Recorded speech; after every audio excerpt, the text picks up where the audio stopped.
चक्र गदेषु चाप परिघान् शूलम्बुशुण्डीं शिरः शङ्खं सन्दधतीं करैस्त्रिनयनां सर्वाङ्गभूषावृतां नीलासमच्युतिमास्य पाददशकां सेवे महाकालिकां यामास्तौ स्वपिते हरौ कमलजो हन्तुं मधुं कैटभम् घण्टाशूलहलानि शङ्खमुसले चक्रं धनुस्सायकं हस्ताब्जे ददतीं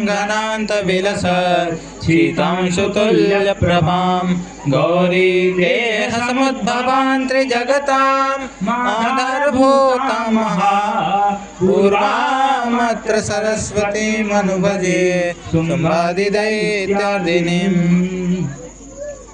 श्री राम राम रघुनंदन राम राम श्री राम राम भरता ग्रज राम राम श्री राम राम रणतर्कस राम राम श्री राम राम शरणं भव राम राम माता राम मत्पिता रामचन्द्र स्वामी रामो मत्सखा रामचन्द्र सर्वस्वं मे रामचन्द्रो दयालु नान्यं जाने नैव जाने न जाने नान्यं जाने नैव जाने न जाने।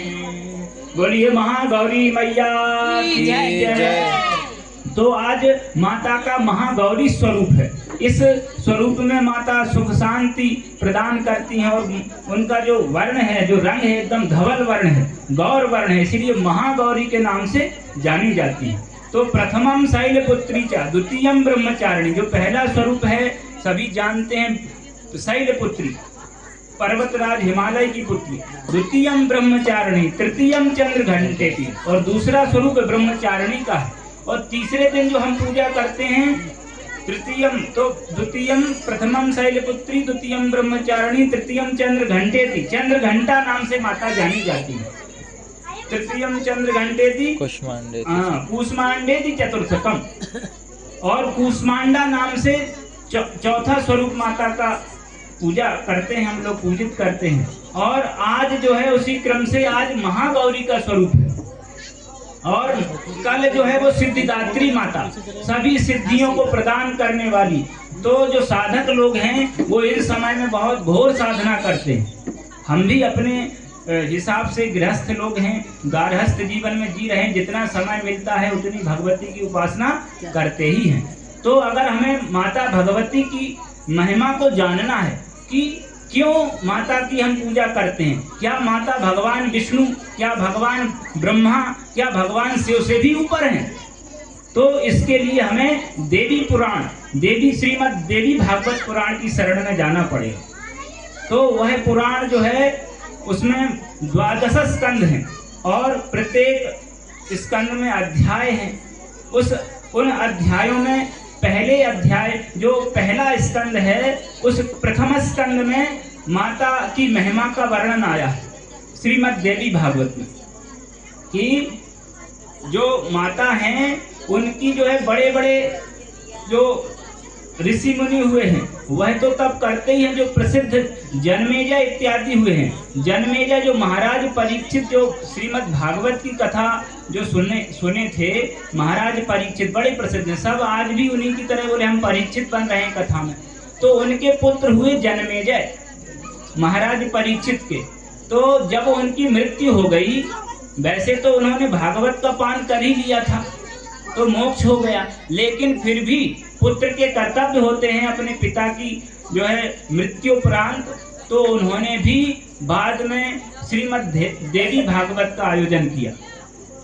तो उन्होंने देवी पुराण की कथा को करवाया, अर्थात भगवती की, जबकि भगवान श्री कृष्ण की कथा को सुनकर ही उनके पिताजी ने जो है अपने शरीर को त्यागा था, फिर भी उन्होंने देवी भागवत का आयोजन किया। और भगवान कृष्ण जब भगवान कृष्ण की पुराण प्रसिद्ध कथा आती है भागवत में, कि जब एक बार भगवान को चोरी लगी थी, जो मणि की चोरी थी। सत्राजित नाम का एक राजा था, उसके पास एक ऐसी मणि थी जो बहुत सारा सोना देती थी। तो वो चोरी भगवान के सर पर आई, तो भगवान ने कहा कि ये जो हमारे ऊपर कलंक लग रहा है, इसको हम अपने ऊपर आने नहीं देंगे। तो समाज में ऐसा चलता रहता है, कभी कभी हमारे ऊपर भी, हम सभी के ऊपर भी कुछ ना कुछ बातें आती रहती हैं।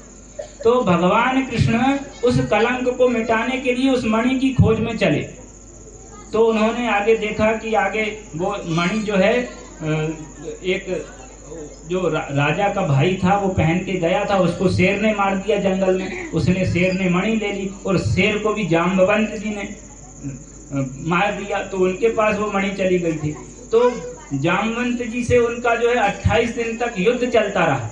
तो भगवान का 28 दिन तक जब युद्ध चला तो उधर सब लोग चिंतित हो गए वसुदेव जी की, भाई भगवान लौटे क्यों नहीं, इतना समय हो गया, कहाँ गया मेरा लाला। तब उनको चिंता हुई, तो उन्होंने कहा क्या करें। तब उन्होंने भी जो है देवी भागवत कराई कि मेरा जो बालक है, मेरा जो छोरा है, जल्दी से घर आ जावे।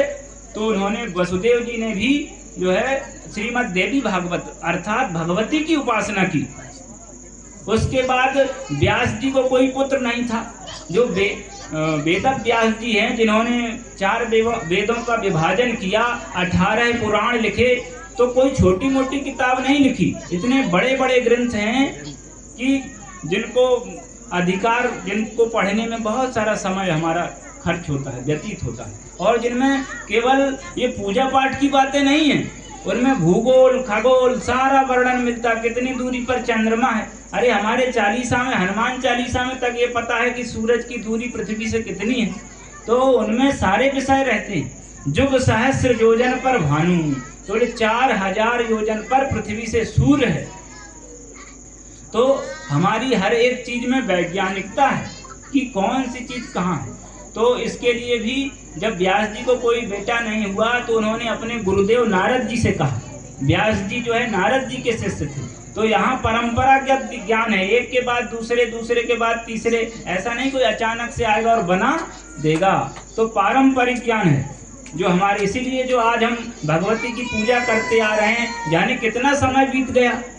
ये कोई आज हम पहली बार थोड़ी कर रहे हैं, हम तो केवल उसको बचाए रखने का एक प्रयास करते हैं और अपनी भगवती में जो निष्ठा है उसको हम अपनी निष्ठा को यहाँ प्रदर्शित करते हैं। और हमारे 4 बालक सीखें, हमारे बच्चे भी सीखें, हमारी अगली पीढ़ी भी सीखे, इसलिए भी करते हैं।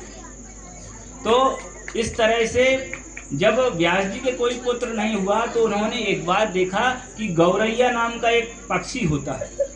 तो उसके जो है अंडे हुए और बच्चे भी हुए। जब उन्होंने देखा कि वो अपने बच्चों के लिए, वो गौरैया जो अपना घोंसला छोड़ करके जाता है चुगने के लिए, वहाँ से दाना लाता है और अपने बच्चों को चुगाता है, उनका पेट भरता है, तो उनसे स्नेह करता है, प्रेम करता है। तो उनको देखकर बड़ा आश्चर्य हुआ, अरे ये पक्षी होकर बताओ इतना प्रेम करता है अपने बच्चों से, लाड प्यार, तो हमें भी कोई बेटा होना चाहिए। उनको भी इच्छा हुई।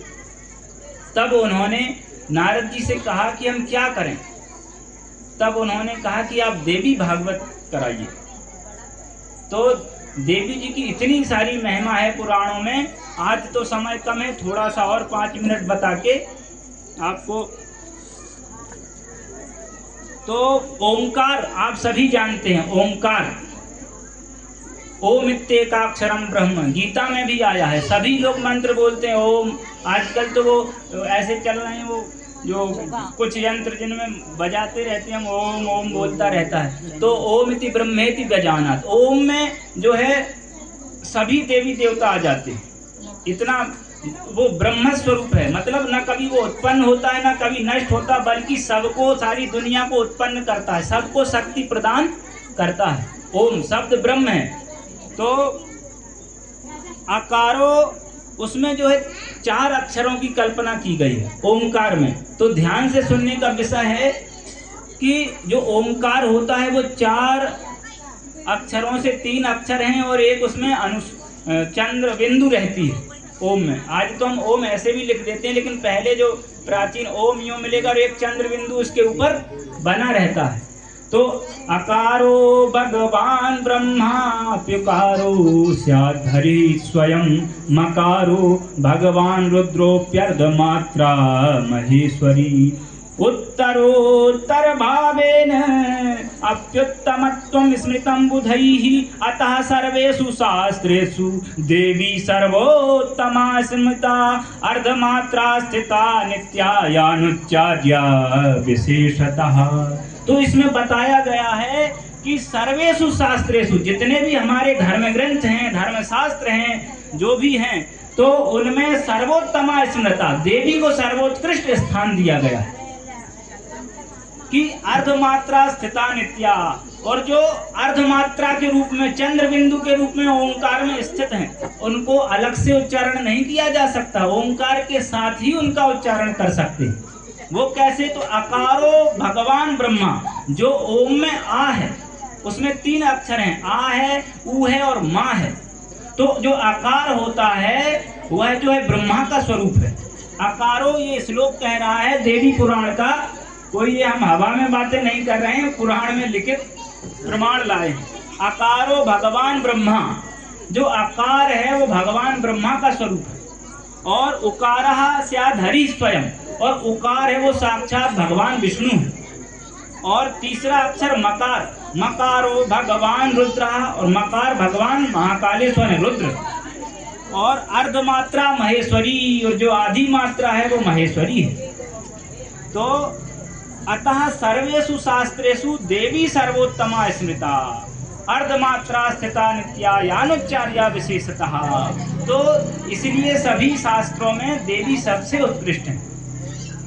तो भगवान विष्णु भी जिनकी शक्ति से, भगवान विष्णु, भाई कोई भी व्यक्ति हो जन्म मरण के चक्कर में क्यों पड़ना चाहेगा? अरे मरने में पहले तो कितना व्यक्ति बूढ़ा होता है, फिर बीमारियां होती हैं, पर बड़ी मुश्किल से उसके प्राण निकलते हैं, फिर क्यों जन्म लेना चाहेगा? अरे जन्म में भी माता के गर्भ में जो है 9 महीनों तक रहता है। अरे कोई हमको एक कंबल उड़ा दे, कोई चादर उड़ा दे, मुंह बंद कर ले तो प्राण जो है फड़फड़ा जाते हैं। और माँ के गर्भ में रहना है जीव को 9 महीने तक बंद, तो उसको कितना कष्ट होता है। जन्मत मरत दुसह दुख होई, गोस्वामी जी लिखते हैं कि जन्म लेता है व्यक्ति और मरता है तो उसको बहुत पीड़ा होती है जीव को। तो इसलिए फिर भगवान विष्णु क्यों भला अवतार लेना चाहेंगे? क्यों कृष्ण रूप में, क्यों राम रूप में आना चाहेंगे इस धरती पर? वो तो दिव्य जो है लोक में रहते हैं, विष्णु लोक में। क्यों? इस शक्ति के कारण।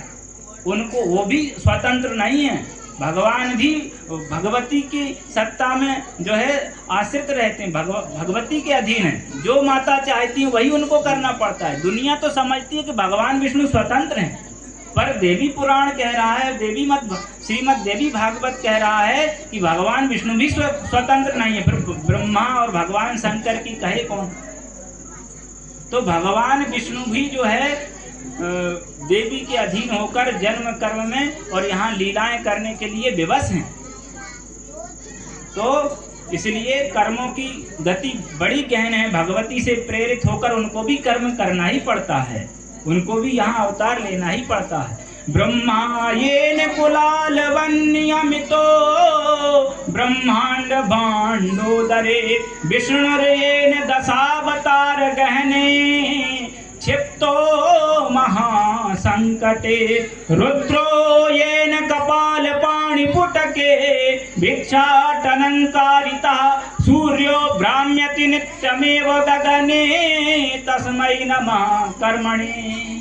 तो ब्रह्मा येन कुलाल वन्यम, तो जिन भगवती से प्रेरित होकर ब्रह्मा जी जो है कुम्हार की तरह इस दुनिया को रचने के लिए विवश होते हैं। ब्रह्मा येन कुलाल वन्य ब्रह्मांड भांडो विष्णु येन दशावतार गहने, और भगवान विष्णु को जिन भगवती की शक्ति के प्रेरणा से इस धरती पर, इस अवनी पर अवतार लेने के लिए विवश होना पड़ता है। रुद्रो येन कपाल पाणि पुटके, और भगवान रुद्र, भगवान शंकर को कपाल पाणि, तो खोपड़ी के भिक्षा पात्र में भीख मांगने के लिए विवश होना पड़ता है। रुद्रो येन कपाल पाणि पुटके भिक्षाटनंकारिता, भिक्षा मांगनी पड़ती है उन भगवान रुद्र को भी। सूर्यो भ्राम्यति नित्यमेव गगने, और भगवान सूर्य को नित्य आकाश मंडल में घूमने के लिए विवश होना पड़ता है। तस्मै नमः कर्मणि, ऐसे कर्म को नमस्कार है, ऐसी भगवती को नमस्कार है जिनसे प्रेरित होकर इन सभी को कर्म करने के लिए विवश होना पड़ता है। तो आज हम लोगों को और भगवती के आयुधों पर भी ध्यान देना चाहिए। आज जो समय चल रहा है पूरे विश्व का, सब लोग दूरदर्शन से देख रहे हैं तो उससे दूर नहीं है। आज वो कहीं है तो कल हमारे पास भी हो सकता है। इसलिए अपने बालकों को, अपने बालिकाओं को युद्ध विद्या में भी अब दक्ष करना चाहिए। 15 मिनट 20 मिनट उनको ऐसा सिखाना चाहिए कि अपनी सुरक्षा कर सकें, क्योंकि अपनी अपनी सुरक्षा खुद करनी पड़ती है। कोई नहीं आता है, बाद में आते हैं जब सब हो जाता है, सभी जानते हैं। तो इसलिए भगवती से हमें ये सीख लेना चाहिए कि जो इनके हाथों में अष्टभुजाएं हैं उनमें सबसे ज्यादा अस्त्र शस्त्र रहते हैं। भगवान राम जो है जंगल गए, सारी चीज छोड़ दी, इतना बड़ा राज्य काज छोड़ दिया, जो देवता भी अयोध्या के सामने कुछ नहीं था स्वर्ग उस समय। तो इतना अयोध्या में जो है वैभव था, ऐश्वर्य था, तब भी भगवान जो है सबको दिखाने के लिए, दुनिया को सिखाने के लिए कि वन को गए। तो लेकिन सब चीज छोड़ दी पर एक चीज नहीं छोड़ी, अपना अस्त्र शस्त्र नहीं छोड़ा। तो इसलिए हमें भी भगवती की आराधना करना चाहिए। हमें एकजुट, एक शक्ति से अच्छे कार्यों को, सत्कार्यों को आगे बढ़ाना चाहिए। आज इन्हीं शब्दों के साथ मैं अपनी वाणी को विराम देता हूँ। भगवती के चरणों में कोटि कोटि वंदन करता हूँ। आप सभी भक्तों को भी, जो सर्वम देवी मयम जगत, इस भावना से कि सब देवी से ही बना हुआ है, सबको प्रणाम करते हुए अपनी वाणी को विराम देता हूँ।